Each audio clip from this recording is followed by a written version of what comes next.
Consumption, short for consumer expenditure, is the total value of all newly produced consumer goods and services demanded. It is the largest part of GDP, taking up 71%. Consumer expectation is a very important influence on spending, which is the most important part of consumption. In this example, we'll watch Alex as he contemplates buying a car. His truck is good enough, but that Scion is way cool. Now, Alex has to decide if he wants to spend the money. If he is afraid that the economy is getting worse, or that he may lose his job, or even that the cost of living is increasing, he will be much more hesitant to make the purchase. Perhaps he'll choose a cheaper car, or even just keep his truck and not spend the money at all. On the other hand, if he is confident that things are going well, doesn't have any doubts about his job or paying his bills, you can see how he is much more likely to go ahead and buy the car. This is one of many decisions that are made every day by every consumer on whether they will spend their money or save it. Each consumer's expectations influence their spending. When they have high expectations or optimism, people spend and consumption rises. And when people have low expectations or pessimism, they save and consumption falls. Things that are included in consumption. The tires of a car, the rims of a car, the seats. Only the completed car is included in consumption. Oh, hold on.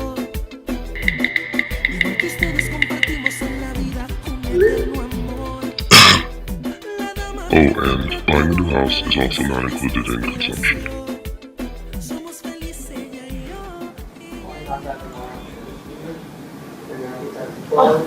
Nice. If I buy this car, I'll increase GDP by $1,700. Oh, remember, consumption only includes the final product sale, not resale. Oh, duh.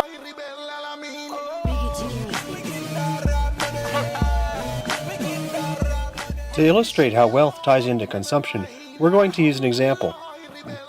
Meet Johnny. Johnny's a high-paid lawyer and earns over 6 figures a year. He's feeling pretty good, and he saves a large portion of his earnings.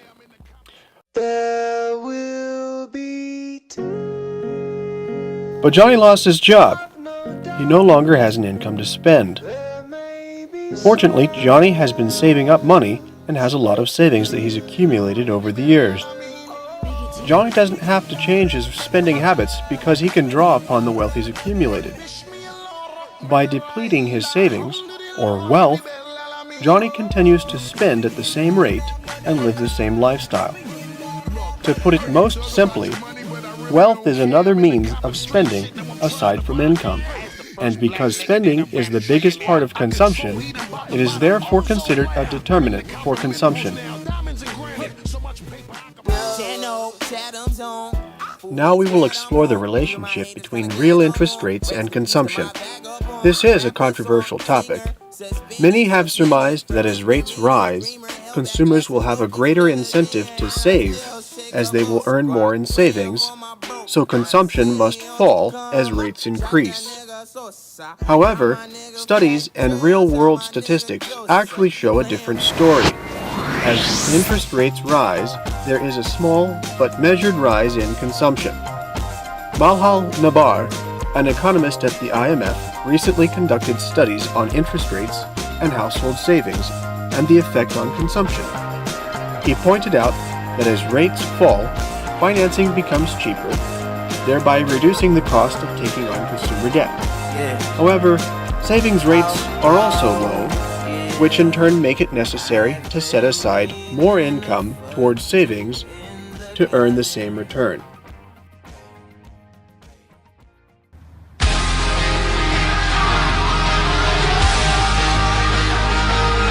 Hello class, I'm reporting to you here from our local Best Buy in Riverside. As you can see, it's Black Friday, one of the busiest shopping days of the year. There are thousands of people here. Hello, what are your names? Hi, I'm Manuel Hernandez. And I'm Isela Hernandez. Do you take part of the Black Friday Madness every year? No, actually, it's been a while. And why is that? Because the national income increased as well as my disposable income.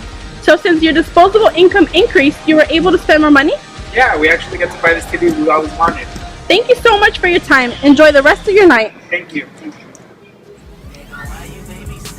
How does the level and change of price of goods affect the average consumer's consumption of these goods? Well, for instance, in a supermarket, if the price of the average good increases, the consumer is more likely to spend less. However, though, if the price of good decreases, then consumers are more likely to consume a greater amount.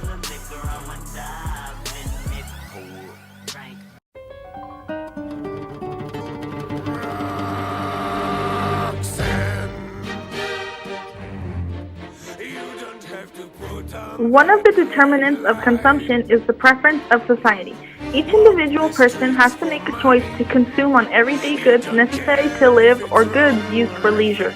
There are characteristics of human nature that can lead households to refrain or activate spending on certain goods and services. For example, religious beliefs of the people towards spending, their foresight, attitude towards life, and level of education can directly affect the propensity to consume. The wants and needs of every consumer will play a role in a consumer's tendency to consume. 'Cause you are the piece of me.